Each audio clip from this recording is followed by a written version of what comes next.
안녕하세요, 여러분. 자, 오늘 이 시간부터는 여러분들과 함께 9장에 이어서 확률 및 통계학 이제 10장 단순 회귀 분석과 상관 분석이라는 내용에 대해서 함께 다뤄보도록 하겠습니다.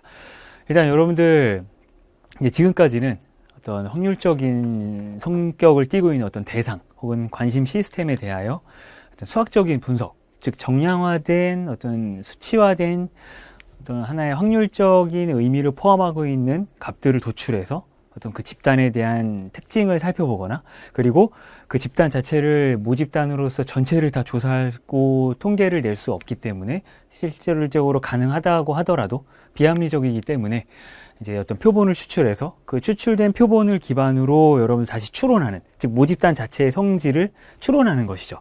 그런 어떤 일반적인 어떤 기술 통계학과 추론 통계학에 대해서 함께 이제 살펴보았었습니다. 근데 이제 실제로 여러분들 그런 어떤 통계량들을 어떤 하나의 수치화된 값으로 이제 표현하는 그런 통계학의 어떤 한 일부분이 있다면, 여러분들이 아시다시피 어떤 경향성을 파악하는 분야들이 많이 있다는 것이죠. 제가 말씀드린 경향성이라고 하는 것은 예를 들어서 여러분들께서 관심 있어 하는 어떤 대상 자체가 굉장히 변하는 변수예요. 뭐 어떤 입력이 들어오느냐에 따라서 변화될 수 있는 굉장히 어떤 큰 폭 혹은 작은 폭에 대해서 변화될 수 있는 값들이라고 한다면, 이 결과적인 값들은 어떤 입력에 대해서 어떠한 경향을 가지고 변할 것이냐, 그런 것들을 알아야 될 필요성이 있다는 것이죠. 왜냐하면 제가 조금 전 말씀드린 내용들은 여러분들에게 굉장히 중요한, 공학적으로 굉장히 중요한 예측이라고 하는 프리딕션이 가능하게 해주는 부분들이기도 합니다. 왜냐하면 여러분들 경향성을 알고 있다면, 내가 이 상태에서 이러한 값을 가지고, 그리고 조금 더 큰 값에 대해서는 이 값도 같이 커지더라 라는 것을 하나의 경향성을 알고 있다면, 당연히 여러분들께서는 좀 더 큰 값이 들어갔을 때는 결과적으로 더 큰 값이 나올 것이라는, 즉 선형성이라는 어떤 경향성 아래 여러분들이 예측을 할 수 있을 것입니다. 여러분들 공학적으로 예측이 가능하다는 것은 여러분들이 이제 예측한 결과를 기반으로 최적화된 어떤 입력을 인가할 수 있다는 개념이 나올 수 있죠. 여러분들 뭐 단편적인 예를 든다면, 뭐 예를 들어서 내가 어떠한 이러한 힘을 주게 되면 이러한 가속도가 나올 것이다 라는 것이 이미 이제 뉴턴의 제2법칙인 가속도 법칙에 의해서 F는 ma 공식으로 다 정리가 될 수가 있기 때문에, 여러분들께서 이 어떤 물체를 내가 원하는 가속도가 이 정도의 값이라고 한다면 그 가속도에 맞는 최적의 힘을 역으로 계산할 수가 있겠죠. 왜냐하면 힘을 준 만큼 가속도가 그 힘의 크기에 비례해서 가속도가 같이 커지기 때문에 여러분들께서 실질적으로 이제 원하는 어떤 최적의 입력을 넣을 수가 있다는 겁니다. 이것이 전부 다 어떤 하나의 시스템을 지배하고 있는 지배 방정식인 F는 ma라는 경향성을 대표하는 수식을 알고 있기 때문에 그것이 가능한 것이죠. 그래서 여러분들 어떠한 경향성을 찾는 큰 틀 안에서 오늘 이 10장에서 다루는 단순 회귀 분석과 상관 분석에 대해서 함께 다룰 예정입니다. 즉 통계적인 개념에서 본다면 임의로 이렇게 추출된 표본들, 그리고 어떤 데이터들이 있을 때 이 데이터에 대해서 이러한 결과 데이터가 어떠한 연관관계, 상관관계가 있느냐, 그런 것들을 분석해 봄으로써 뭐 몇 년도에는 이 값이 어떻게 변할 것이고 이러한 입력을 넣어주면 이 값은 이렇게 변할 것이야 라는 것을 예측할 수 있다는 것이죠. 근데 그러한 예측을 하기 위해서 필요한 기법이 바로 단순 회귀 분석이라는 것이고, 그리고 그러한 어떤 각각의 변수들 혹은 데이터들 간의 어떤 관계를 분석하기 위해서 이러한 상관 분석이라는 이제 개념이 도입이 될 수가 있습니다. 그래서 이제 간단하게 여러분들 서론부터 시작해서 단순 선형 회귀, 즉 심플 리니어 레그레션이라고 하는 부분과, 그리고 단순 회귀 모형에 관한 추론, 그리고 이제 단순 선형 회귀 모형에 관한 뭐 적합성 검토, 그리고 이제 상관 분석에 대한 흐름으로 이제 진행될 예정이고요. 각각의 여러분들 단어들 그리고 문장들이 생소하실 수도 있지만, 이제 각각의 개념들은 지금 제가 조금 전에 말씀드린 큰 틀 안에서 다 동일한 어떤 흐름을 갖고 있기 때문에 차근차근 알아가 보시면 전혀 어려울 게 없을 거라 생각이 듭니다. 자, 일단 여러분들 서론부터 보시면, 자, 2개 혹은 그 이상의 변수들 간에, 이제 여러분들 2개 혹은 그 2개 이상의 변수들 간의 상호 관련성을, 연관성을 규명하는 문제는 조금 전에 여러분들 시작할 때 제가 함께 말씀드렸던 내용이죠. 공학이나 자연과학의 실험에서 또는 사회과학의 조사 연구에서 자주 접하게 되는 문제 중 하나라는 겁니다. 실질적으로 여러분들께서 어떤 빅데이터 애널리시스, 빅데이터 분석을 한다든지 아니면 어떤 데이터들을 다 추출을 했는데 어떤 새로운 규칙을 찾아낼 수 있게 만드는, 그것을 수학적으로 분석할 수 있게 만드는 그런 과정이라고 생각하시면 됩니다.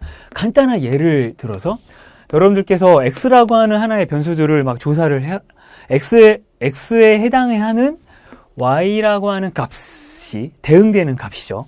예를 들어서 여러분들 간단하게 공학적인 개념에서 f는 ma라고 하는 이제 수식에서 질량은 여러분들 일정하다고 할 때 x축의 힘을 여러분들 x축은 이제 가속도라고 하고요. 예를 들어서 y축은 f라고 했을 때 질량이 일정하다고 한다면 이제 힘이 일정하게 점점 증가하게 되면 여러분들이 이미 알고 계신 수식에 의해서는 이 값이 선형적으로 이렇게 증가해야 되고 이 기울기가 1분의 m이라고 하는 이런 질량의 값으로서 표현이 돼야 된다는 것을 이미 알고 계십니다.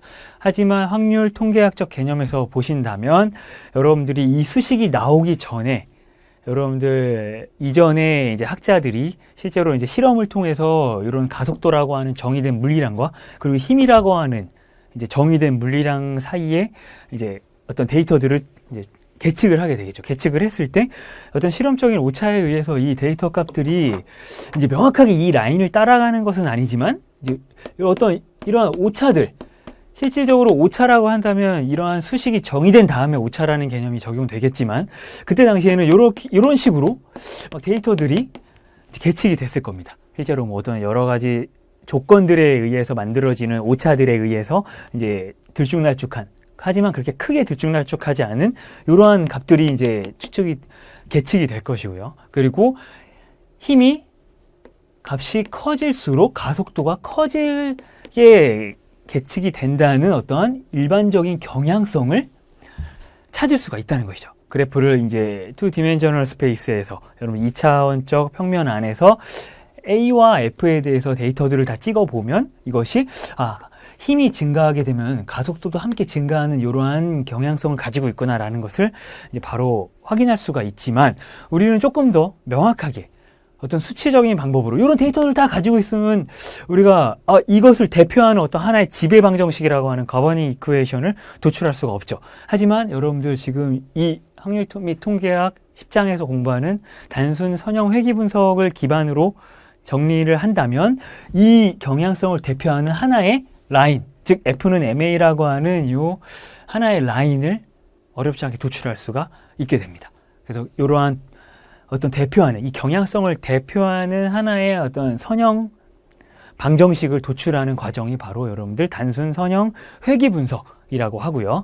이러한 경향성을 대표하는데 가장 합리적인 대표 선형 직선의 방정식으로서 도출하기 위해서는 당연히 여러분들 여러 가지 방법이 있을 수도 있지만 가장 합리적인 방법은 이 모든 계측된 데이터들의 이 직선과의 즉 오차, 실제로 계측된 값과 여러분들 혹은 이제 이 선형 회귀 분석 방법을 이용해서 도출한 대표 수식을 도출한 결과가 만들어내는 이 오차들의 총합이, 근데 이 오차도 그냥 오차가 아니라 오차의 제곱의 총합이 최소가 되는 이 직선이 바로 이 경향성을 대표하는 직선이다 라는 것입니다. 그래서 이런 것이 하나의 이제 큰 흐름으로 여러분들 이해를 해주시면 공학적으로 어떠한 변수들 사이에 혹은 데이터들 사이에 실제로 어떤 연관관계, 상관관계를 분석하게 만드는, 그리고 그 분석을 한 결과로서 수치적인 어떤 하나의 대표하는 함수로서 표현할 수 있게 만들어주는 것이 단순 선형 회귀 분석 방법이구나 라는 것을 이해해 주시면 좋을 것 같습니다. 자, 그래서 여러분들 이 내용을 기반으로 간단하게 보시면 이제 회귀 분석은 리그레션 애널리시스는 이와 같은 여러 변수들 간의 관련성을 규명하는 데 사용되는 보편적인 통계 기법 가운데 하나이고요. 자, 예를 들면 화학 공정에서 공정의 수율이 공정 온도에 영향을 받는다고 생각되는 경우 이제 예측을 하는 겁니다. 이거 여러분들 무턱대고 다 데이터를 아무거나 취득해서 분석하는 건 아니죠. 여러분들 9장에서 공부하셨듯이 어떤 가설에 대한 검증을 하듯이 8, 9장에서 가설에 대한 검증을 했었죠. 그래서 가설을 세우고, 왜냐하면 하지만 또 그런 가설들은 또 합리적인 가설이 세워져야 됩니다. 여러분들께서 뭐 한번 보니까 이런 규칙이 있을 것 같네. 그럼 이걸 검증을 해보면 새로운 규칙이 나올 수도 있겠다라는 생각을 기반으로 이제 가설을 세우듯이 이 간단한 예에서도 마찬가지로 이 수율이 공정 온도에 영향을 받는다는 것은 어떤 화학적 그리고 어떤 일반적인 공학적 지식을 기반으로도 이제 예측은 해볼 수 있는 거죠, 사실. 온도에 따라서 여러 가지 화학 반응이 영향을 받기 때문에. 그러면 그것이 명확하게 이게 확실히 영향을 미치는 인자다 아니다 라는 것을 판단하기 위해서는 데이터를 추출해 봐야겠죠. 그리고 나서 그 각각의 데이터와 수율과 온도와의 관계가 어떤 관계가 있는지를 시각적으로 한번 살펴보고 그것을 대표하는 어떤 하나의 대표 이제 회귀 분석을 통한 라인을 찾는 겁니다. F는 MA라는 수식을 찾듯이. 자, 그러면 이제 그렇게 생각되는 경우 회귀 분석을 이용하여 수율과 온도의 관계를 설명해 줄 수 있는 모형을 수립하여 관계를 분석하는 것이 가능하다라는 것이고요. 그리고 도출된 수학적 모형, 바로 여러분들 F는 MA 도출하듯이 이제 도출된 수학적 모형을 이용하여 이제 예측이 가능하기 때문에 수율을 최대로 하는 이상적인 공정 온도를 규명한다는 것이죠. 그래서 공정 최적화 작업을 수행할 수 있다라는 겁니다. 자, 이제 중요한 부분이죠. 여러분들 어떤 공부를 하시던 이 확률 통계를 예를 들어서도 이러한 회귀 분석을 여러분들이 단순히 수학적이나 이론적으로 공부하시더라도 어디에 응용이 될 수 있는지, 그리고 이것을 이용하여 실질적인 어떤 삶의 어떤 부분에 응용을 하든지 어떤 공학적인 어떤 부분에 응용할 수 있는지는 알고 넘어가셔야 향후에 시험 대비뿐만 아니라 여러 가지 연구나 이제 응용하는 데 있어서 굉장히 어려움이 없으실 겁니다.